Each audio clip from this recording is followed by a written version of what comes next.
This word in your ear is brought to you thanks to NordVPN. And NordVPN stands for what, Mark Ellen? I can tell you with great confidence that stands for Virtual Private Network. Say that one more time. It's Virtual Private Network. Excellent. What is that, Mark? That's where you come in. That's a way to keep your data safe on the internet whenever you're logging in, either at home or abroad. VPN protects your identity and encrypts your data so that nobody can steal said identity. At the same time, it enables you to access the internet via servers in more than 50, count them, 50 different countries. And this means you can often sidestep region restrictions and stream movies and TV programs from all around the world. Do you know what struck me the other day while streaming movies and TV programs from around the world? There is a form of behavior that appears in just about every film nowadays that I have never indulged in. And I'm going to ask you whether you've ever done it yourself. Okay, you ready? No, this is fascinating. Is it involving young people or, go on. What is it? Have you ever in your life stood at a bar and had a bartender deliver you some shots which you then drink instantly before resuming your beer or your glass of wine or whatever? Have you ever done that, Mark Allen? Well, no, I haven't. But to be fair, the whole concept of shots came in after you and I were at the age where we might be interested in partaking. I don't remember shots arriving till kind of the publishing company we used to work for. I can remember occasional shots appearing in the late 90s at their Christmas parties. I think you're slightly wrong, because if you were to watch, for instance, The Wire. Okay, right. Now, The Wire is quite old now. This is over 10 years ago now. Nowadays, isn't it? They never go for a drink without somebody having some shots in between the beer and just whacking it down and then getting in a car and driving somewhere. That's right. Singing one. But this is in absolutely every film I see nowadays, the taking of shots. And I have never done it. And you have never done it either. And I'll warrant that most of our listeners have never done it either. It's just one of those mad conventions which Hollywood propagates.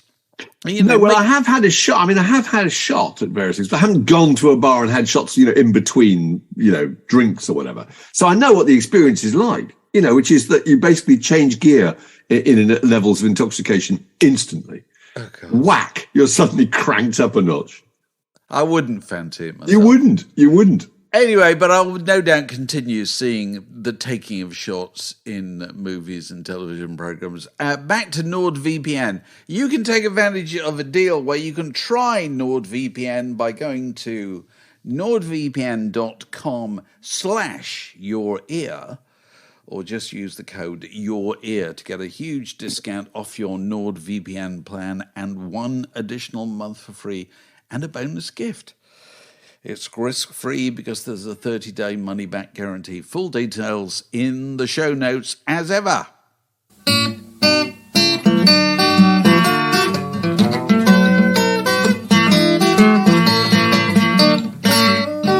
You're listening to a podcast from The Word. Burt Bacharach, it struck me that is the greatest run of hit singles from about 1961 to about 1969.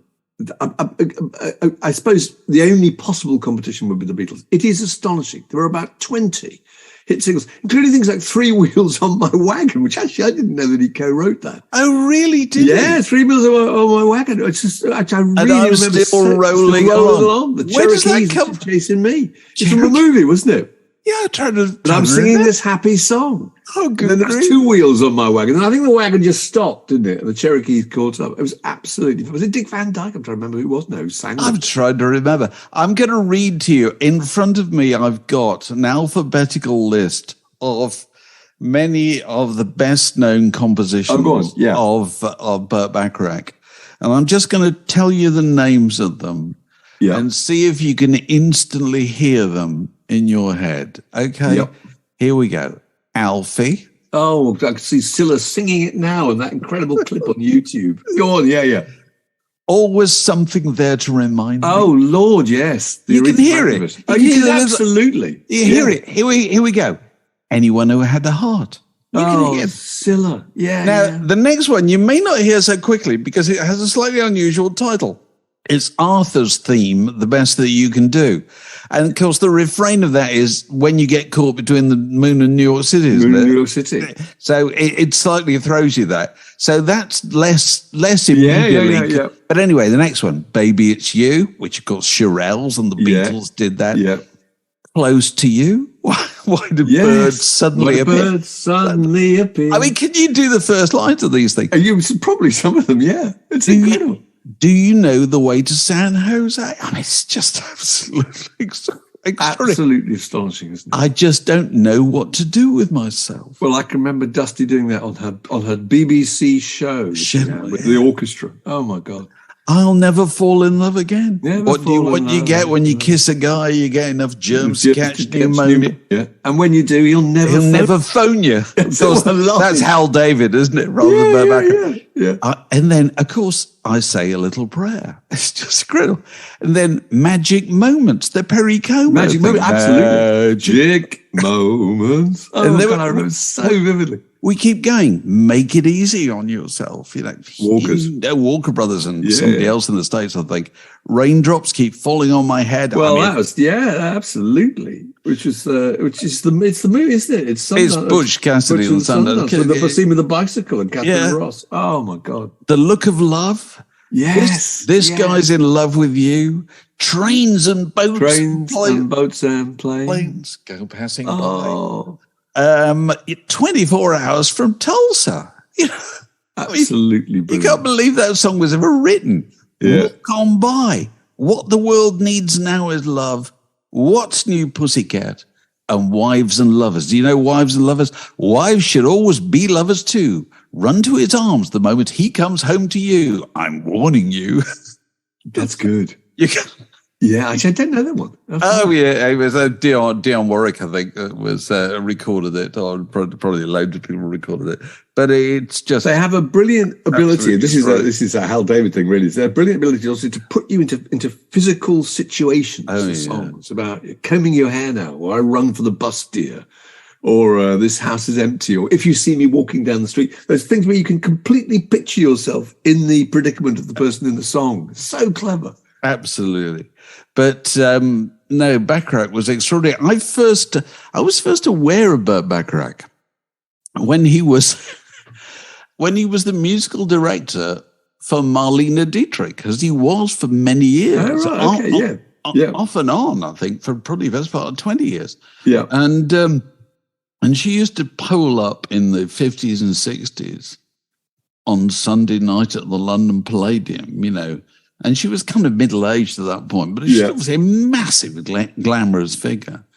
And there was Burt, who was a musical director, so young and handsome and craggy, sitting at the piano. And she absolutely adored him. Apparently she never forgave him for marrying Angie Dickens. Oh, really? Of which there are fantastic photographs circulating. I'm sure you've seen them. Where I think one of them, it might be her, actually, is wearing a kind of flared white trouser suit.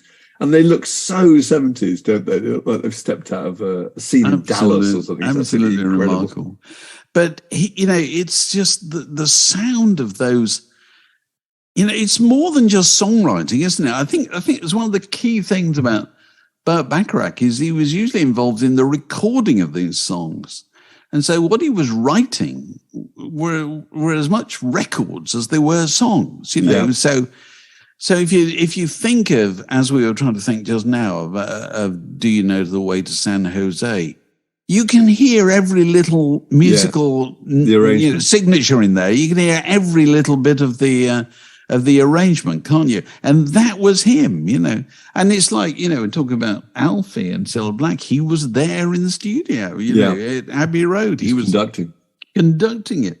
38 takes he made her do or something. It's absolutely astonishing. It's absolutely astonishing when you think she was only about, she must be about 22 or 23, I think. It's astonishing. Relatively untried. And you had to do that in front of a bunch of orchestral musicians who are not the most sympathetic coves in the world. And they're looking at their watches and waiting for Mozart at 3 o'clock or whatever. Well, no, they're going to go out there on the golf course, when the clock strikes 12 or whatever. But it's interesting that so much of the stuff that's been written about him was this idea that it was kind of easy listening, whatever the phrase is, And I think that just drives you absolutely crazy because, his musical education was extraordinary, wasn't it? Working as a dance band arranger in Germany and then all that stuff. I've seen interviews with him talking about the New York clubs he used to go and see, Thelonious Monk and Coltrane and all the bebop and jazz bands. And all of that, you could hear, you listen to songs like Promises, the Dionne Warwick song, the kind of complexity of the structure of those things and the chord sequences is absolutely amazing. So in that respect, he's very maligned, isn't he? Because easy listening is a different thing. You think it's just very popular, but very rich and very, very, very layered. He was one of the great musicians of our time. I don't think there's any doubt about that, Burt Bacharach, and far more sophisticated than many of the people looking down their nose at him as easy listening. It's ridiculous. And there was also very often something slightly kind of, I don't know about sinister. There's something sort of slinky about the records, about the sound of the records he made, And Steve Van Zandt was saying on Twitter the other day, what a shame he was never in the Rock and Roll Hall of Fame. And I thought to myself, he got no place in the Rock and Roll Hall of Fame, really. There's nothing rock and roll about Burt Bacharach at all, actually. It came from a very different tradition, Yeah. And that was the kind of great strength of it. There's hardly anything he did that was reliant on the beat at all. It was, you listened to it and you experienced it in a completely different way. No, lush symphonic experience, wasn't it? It wouldn't have sat with it at all. And I'm sure it wouldn't have bothered him, actually. No. I thought he was remotely interested in being considered to be part of that world. So anyway, I interviewed him.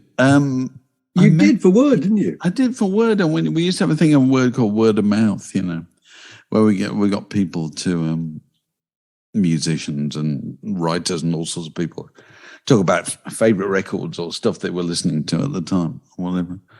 And so he was in Britain. I don't know what he was in. I think he was in Britain quite a lot of the time. And so I was invited to go and meet him. He was down at his publicist's office in West London.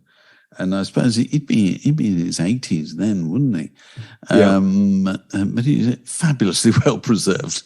And clearly, and this is no diss at all, kind of liked the attention. You know what I mean? Absolutely. He liked being still, in the public eye. He liked, the fact that he'd been in this game that long and still whippersnappers like me knew who he was. You know what I mean? Yeah. And people respected him. And people like Elvis Costello and people like that are queued up to work with him. He liked the idea that he'd maintained that for such a long time. And that it's no small achievement. And, as ever, we shall not see his like again. The Word Podcast. Prime cuts of popular culture served fresh each week. So we had people around last night, Mark. That's why I'm a bit hungover this morning. And unlike you, actually. It doesn't like me. You're wearing the iron hat. I'm wearing the iron hat. Or metallic millinery. Paul Denoyer said. Matt Bear's repeating. Paul Denoyer, we used to have that expression when we were, I think it was at Q, wearing the iron hat meant you had a hangover. And I remember him coming in after a big night.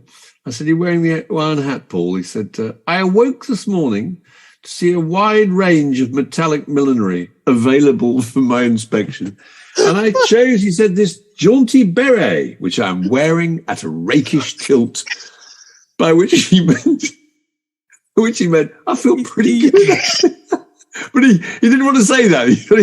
He'd go for the metallic millinery. Do you miss office jokes? Oh, that was so funny. I do. Just the same people you saw every day. Yeah. It was like Reginald Perrin. Yeah. Elephants on but the line. The onus on you to come up with something different. Exactly. I know. Very good. Yes. Was it Reginald Perrin's wife? When he went to work every day, she used to say, have a good day. And what did he say, Mark? Can you remember? What did he always say? She always said, have a good day. And he went, I won't. That's what I won't. That's right. Every single time he left. Anyway, I want to talk about humor, actually, because one of the things I missed, and I wouldn't have watched it anyway, probably, because it was on telly last night, was the Brits. And, I saw about 10 minutes of it. Oh, right. Okay. Yeah, I got no report. But I saw the wet leg acceptance speech. Those classic moments when no one had thought about what they were going to say. They literally stood there and went, well, yeah, this is weird. This is amazing. Yeah, this hi, is Carol. No, it's not weird. It's an award ceremony. It's surreal. Right. It's surreal. What? But anyway, I love wet leg. So I saw Sam Smith posing for the cameras, wearing an extraordinary outfit that kind of looked like some of David Bowie's least advisable. He had a thing very like it, actually, didn't he? He did. Inflatable legs. Yeah. And, I don't know, it was supposed to look like heart shape, was it? Or something like that. It was Valentine's Day. And to me, to my untutored eye, I was reminded of the Viz character Johnny Fart Pants. Absolutely. Well, there's usually something to indicate the sound that was coming from his harp. trap. That's right, it is. Read. That's right. Squeaky bum time. There was a lot of that. I saw some stuff on stage. Somebody said something terribly funny. So let he that hasn't farted in a one-piece zip-up condom be the first to throw a stone or whatever. I thought that was fair enough. And anyway, I saw this on social media where it was being presented by people saying, "Well, of course we shouldn't laugh at this. This is a kind of expression of who he is. It's kind of, And I just thought to myself, has it come to this? Not that pop stars can't wear what the hell they like. They can, and God bless them for doing it. Yeah. But I insist we have a civil right to laugh at them if we want to. Yes, that's our part of the deal.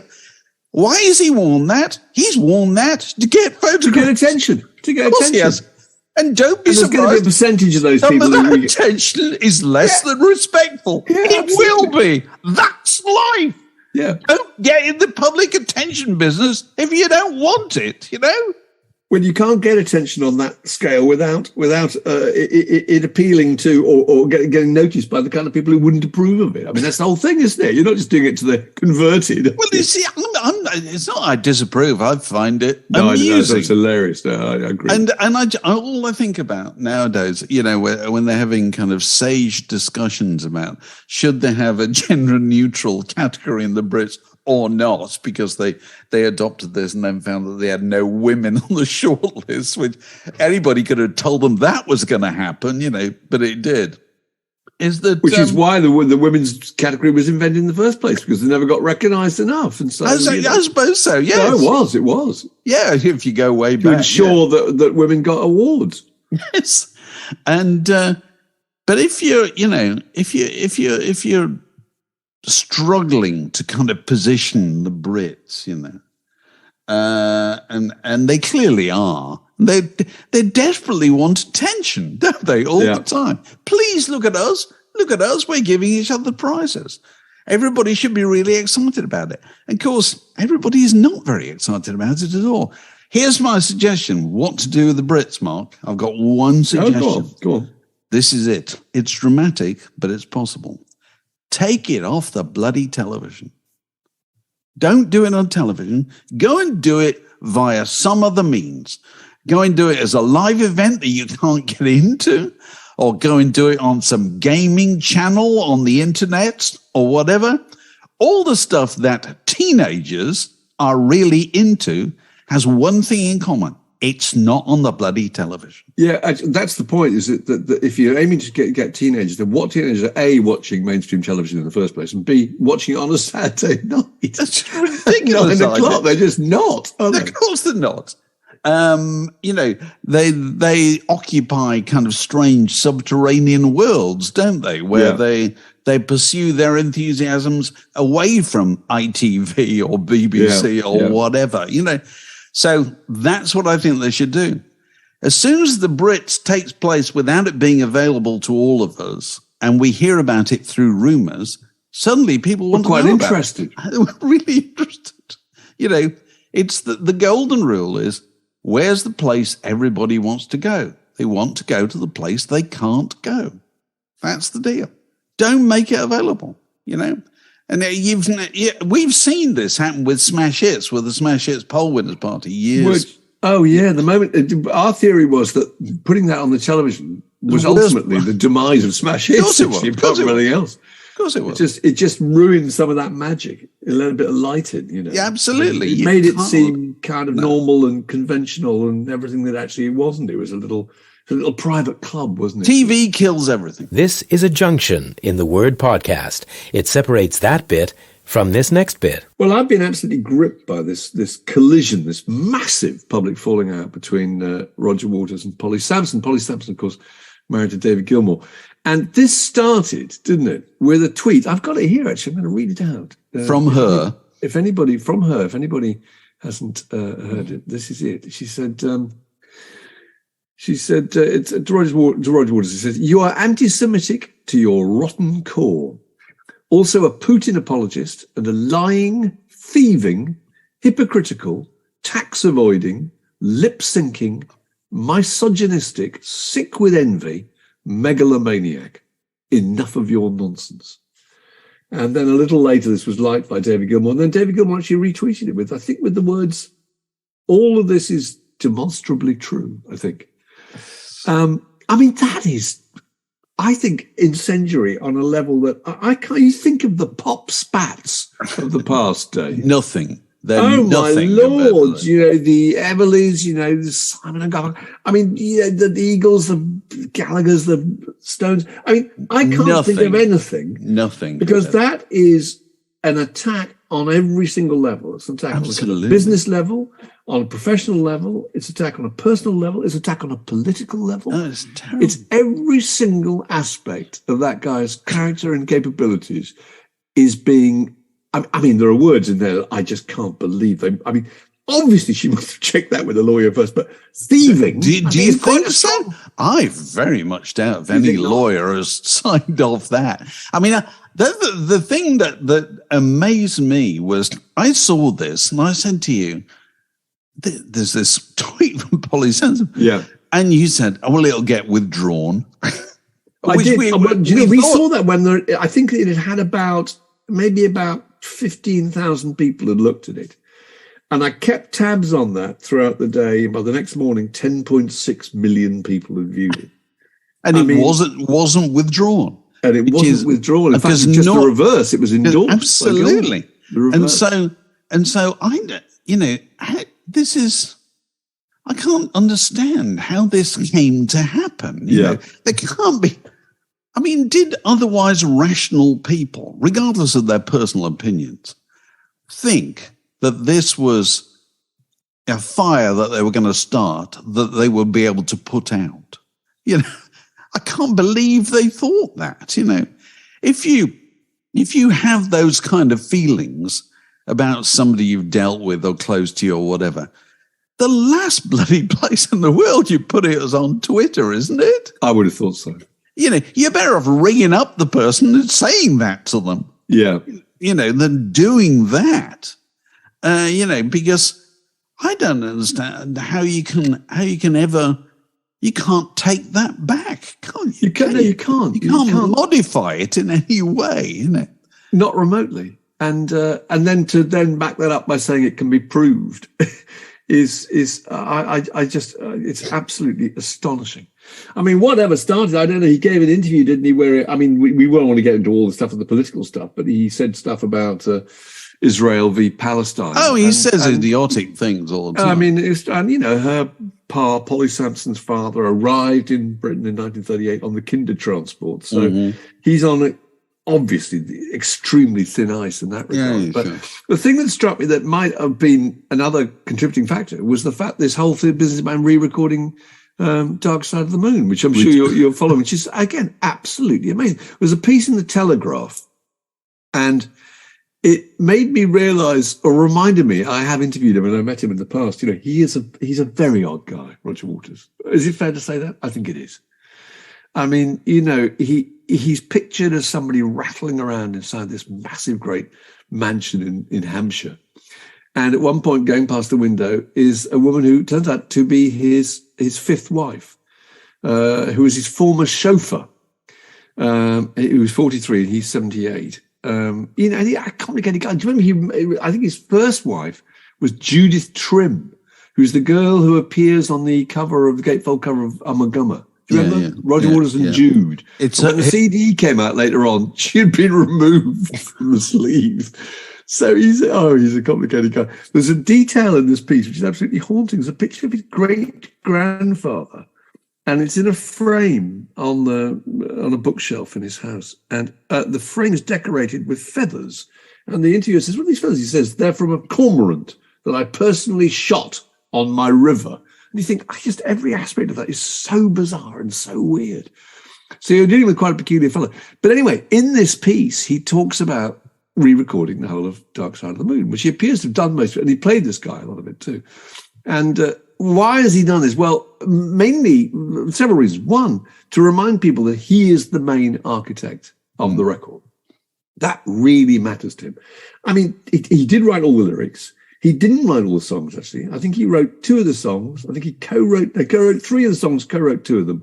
And the rest, I think, were written by others, like Great Gig in the Sky by Rick Rubin, etc. And he's also absolutely wound up about the fact that the others, he says, can't write songs. He said, Nick Mason never tried to. He said, but the others, they got nothing to say. They're not artists. This is the late Rick Wright and Gilmour is talking about. They have no ideas, not a single one between them, and they never have, and that drives them crazy. I mean, that's pretty appalling, don't you think? Right. I mean, when you write a song, okay, you've written the song, but it's the contributions of others in the way they play them, in the way they sing them, in the way they help arrange them. All those factors are absolutely crucial to the success of the venture. And the other reason he might have done it is to have the copyright reason, to sell copies of his own version of Dark Side of the Moon, which I think is negligible. I mean, it's not even worth thinking about. People have re-recorded, Taylor Swift and Squeeze and re-recorded records in the hope that they will get used instead of the versions that someone else owns the copyright to. And then the third thing is that he wants to make clear what the songs were about. And what he's apparently done is included spoken word passages on this record, which kind of point up some of the meaning, which the guy on the Telegraph describes some of it as being sort of like terrible poetry, So on every level, Dave, this seems bizarre. And it's the release date's been put back as well, because there's probably all sorts of copyright complications that may ultimately be insurmountable. Who knows? But it's the weirdest story, isn't it? I was writing a thing the other day, and it wasn't. Was it about people? I know it wasn't. But I was reflecting on bands and the kind of lives that they have. Yeah. And I said they all start on a whim in a scout hut. Yeah. With a bunch of 16-year-olds. Yeah. And they only finish when the last lawyer has sent in the last bill on account of his being dead. When this started, you sent me that text. You sent me another text later, and you said lawyers are thumbing through their yacht catalogues. That's absolutely right. There's only ever one winner in situations like this. Only ever one. It's not going to be Samson. It's not going to be Waters. Only one winner in these cases, and he or she is generally wearing a wig. You're listening to the Word Podcast, where the time is whenever you want it to be. And now we're joined by old colleague and friend of the pod, Kate Mossman. Kate, hello, Kate. Hello, how are you doing? Hey, we're very good. We've seen you've been writing about Rick Rubin's, well, it's not an autobiography, is it? In the New Statesman. Oh, it's a very impressive-looking book she holds up. You'll see a very revealing insignia on the front, which is just a circle with a small circle inside. Right. In this very expensively produced cloth-bound book with a bookmark. And I've just noticed some some pages of blank lines in the back for your own notes. So you can be creative, because it's about creativity, is it? Is that the idea? What's the title? It's called The Creative Act, A Way of Being. It was bought for, I think, a large amount of money by its publisher. I think there was a bit of a fight over it. And it's sort of supposed to be a creative manual. But the thing, obviously, Rick Rubin is one of the most successful producers of our time, very, very famous producer, did some amazing things with some people. And this is a book about creativity, but it sheds very little light on what Rick Rubin actually does. So it doesn't answer the question. This is the interesting thing, you know. It clearly has been associated with some very celebrated records as the producer. But what does a producer do? What have you concluded from reading the book about what a producer does? From the book, very, very little. I guess there are different kinds of producers, aren't there? There are producers where you know instantly who it is, the Spectre sound. Or I was thinking even of the other day, do you remember Danger Mouse? Brian Burton. Yeah. And that you were the thing about producers is when they're successful, they're almost more successful than their chargers. They're sort of megastars. And then they suffer terribly when they fall out of fashion.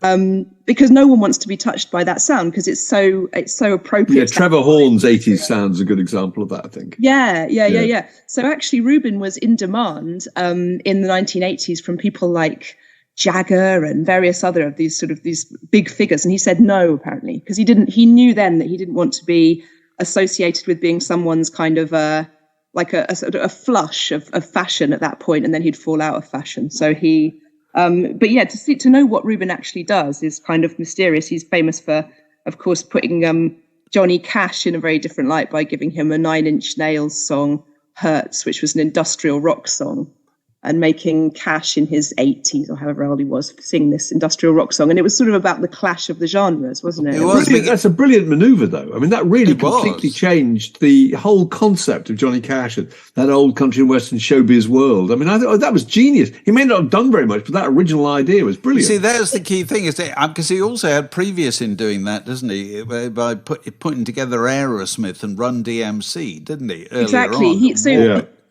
Which in retrospect seems an utterly obvious thing to do, but at the time was not an obvious thing to do. And also I wonder how fashionable a thing it was to do at the time. You wonder, the thing I liked that came across from Rubin, not in his book, but from interviews I've read with him, is this extraordinary confidence in his own taste. And I thought, how many of us can claim that? I think that's the key thing with him and with loads of producers, because you know, you get producers who are engineers, you get producers who are arrangers, producers who are mates of the band or whatever. But what they always have in common is they are the pair of ears that matters. You know, they're there listening, and they're there going, yeah, that's all right, or no, that's not great. And more to the point, they're very often the person who says, it's finished, stop. Yeah. Because most musicians will keep going forever. When he was 23, he started Def Jam in his university dorm when he was 23 years old, and it kind of puts it in a certain frame if you think of this as a 23-year-old guy who loved rap and heavy metal and started to do these what were effectively kind of sophisticated mashups. I think the AC/DC sample that he used for the Beastie Boys was used illegally, which got him into lots of hot water. So he just thought, like, I'm going to put these two things together. And same with Johnny Cash. He thought, well, I like Nine Inch Nails. Johnny Cash had never heard of Nine Inch Nails and never heard of the song Hurts. Depeche Mode and all that, yeah. Yeah, and they just they went with it. So that's what he did. But it's frustrating because you don't get any insight into what he does from reading in the book. No, okay, but we can still. And you don't get much insight from the people, do you? You don't sound. Is it Slipknot who said that they were in the studio with him for ages and they weren't aware of what he did? Yeah, well, it was very sort of controversial because a lot of people moaned about him. Muse thanked him at an awards ceremony for teaching them how not to produce, and Slipknot said. Slipknot said that he turned up 4 times and he overcharged. But this might be a symptom of getting more and more famous. But have you also, interesting question, have you ever heard an artist reflecting on a really successful record saying, do you know what made the difference with that record? The producer. Have you ever heard that? I don't think you ever have. I wonder about William Orbit and Madonna and Ray of Light. I think that was very, very successful. That was a moment where they were kind of going to awards ceremonies together, and he was seen as the person that had taken her into this new phase of her career. And but it was Madonna. So. He got fired, probably. It wasn't romance too, I think. So yeah. He's an interesting one because he's sort of dropped. He was very, very fashionable. He did All Saints. So he did the beach soundtrack, and Ray of Light and Beautiful Stranger. So he did the Austin Powers kind of thing with Madonna, and then he did fall out of fashion, and he fell out of work, and he was being kind of sort of a jobbing songwriter in Los Angeles for a long time. I interviewed him recently, and he's on the other side of the tracks, as it were. He doesn't get the same work anymore at all. No, I think that's what happens. Do you know the other thing that's interesting to me about Rick Rubin is I think the beard is hugely important. It is very important. Because it makes so him look like identifiable. an Old Testament prophet, Yeah. And even Johnny Cash will sit down opposite this callow youth compared to Johnny Cash. But because he's got a long beard, he looks like he has wise. wisdom to impart, doesn't he? But I think he's never drunk. He's never taken drugs. No. He is obsessed with wrestling. So that was his sort of addiction. That's where he got his darker feelings out, was by watching wrestling. And apparently, if you tried to call him or interview him during that period, he'd be very angry. He drinks a certain brand of mineral water that I think he's worked out has the sort of the fewest sulfates in it, something like that. And he loves yoga, and he lives in, I think where does he live? Some amazing... Imagine he lives in a kind of geodesic dome in Big Sur or something like that. He's got a famous place in the Los Angeles hills, which is, he's into Buddhism and things like that. So I think that's what he's trying to do in the book is sort of bring in various elements of psychology and mindfulness and all those sorts of things to encourage people to be creative. But if it was just focused on one art form, it might make more sense, but it seems to be focused across all creativity. I don't believe in that. You see, I think creativity is very specific. You're good at one thing; it doesn't transfer to anywhere else at all. But it's interesting. It's interesting. Everybody's decided that Rick Rubin is a genius, and therefore his route is quite clear in front of him. He just has to turn up and be the genius. It's like films are made by hundreds of people. But we've all decided Martin Scorsese is a genius. Yeah. We've all decided that without him, it wouldn't work at all, which is probably not true, But that's just the way we're happy, looking at the world, isn't it? Yeah, and we love the idea that we might be able to get a little bit of that genius sort of bottled in an instruction manual. Yeah. And he talks about chasing the magic notes, the moments where it sort of hits the golden ratio, and you feel that you've done. And I was thinking that's only going to mean something to people who are already quite good at being creative. Yeah, because sure. if you can hit the magic notes, then you hit the magic notes anyway, and you don't need to learn it. So it's an interesting sort of sell. I wonder why they took it on in this state, because it's. Now, do you know, my theory is what the key element in the success in that kind of latter day Indian summer of Johnny Cash was. It's not Rick Rubin, it's not Johnny Cash, it's Andy Earle who took that photograph that's on the cover of American Recordings. Oh, that's the famous photograph of Johnny Cash with the two dogs and the kind of Old Testament preachers. Yeah. Yeah. Which was actually, I think it was taken in Holland. Oddly enough, this picture, you look at it, you think, "Oh, it must have been in Mississippi." Or whatever. Well, it's like the contributions of Anton Corbijn to U2 and those pictures are actually almost more important in terms of their reinvention because then and you look at the albums that came after it, they were trying to get a similar picture and unsuccessfully, really. But I think what's the legacy of Rubin is the fact that so many people copied this. It's an idea to be sort of Rubinised, isn't it? And the number of old country legends who had that treatment, Glen Campbell being the one, obviously, that sort of really surprised me, because he was in a similar stage where he was kind of a slightly sort of washed up ex-Vegas turn. Yes. Yeah. And then suddenly it was, look at this grizzled face, look at these amazing lines, and then listen to this song by Green Day being sung by this aged frame. And it's such a bizarre idea. It really is. Yeah. That's exactly the same ruse, isn't it, really? I guess the funny thing is... Did it work for Glen Campbell? It's a good record that Glen Campbell... whatever their record was called. Introducing Glen Campbell, wasn't it? Or something like that. It was, yes. And it literally... It's a very good title. It means that he's a household name again now where he wasn't. And you hear people all over the music industry, but, oh, yeah, Glen, he's amazing kind of thing. And it was that thing. And it's funny to think that Rubin couldn't patent that method because these were not Rubins that were doing this. I think they did it to Loretta. Was it Loretta Lynn? Yes. That was Jack White, wasn't it? Jack White, Loretta Lynn. Yes. Yeah, take away all the Nashville Willie Nelson, I suppose. You know, Willie Nelson became... The craggy Willie Nelson is more popular than young, handsome Willie Nelson. Yes, and of course our own Tom Jones, and that would have been his son who... Yes. I think his son told him to stop. It's Ethan Johns, isn't it? Glyn Johns' son who produced those records. At exactly the same time as they convinced him, the most significant thing with him was to stop dyeing his hair. And once his hair went white, Tom Jones suddenly had a kind of sage-like depth and a different perspective. It's all part of it, I think. Well, let that be a lesson to all of us. Go on. Yes. Great Simon Hattenston interview where before Tom had stopped dyeing his hair, and he met his son, who's obviously his manager as well. And he said his son comes in, looks like a slightly older version of Tom. That's right. Although weirdly, of course, Tom Jones is only, I think, something like 15 or 16 years older than his son. Am that's I right? True. That's and the his strangest mum was only, thing. I think, 14 or 15 years older. But anyway, that's another detail. Well, that's something to think about in the rest of the day. Kate, lovely to talk to you. Lovely to see you. As Thank ever. you. See you soon. This podcast was brought to you by The Word.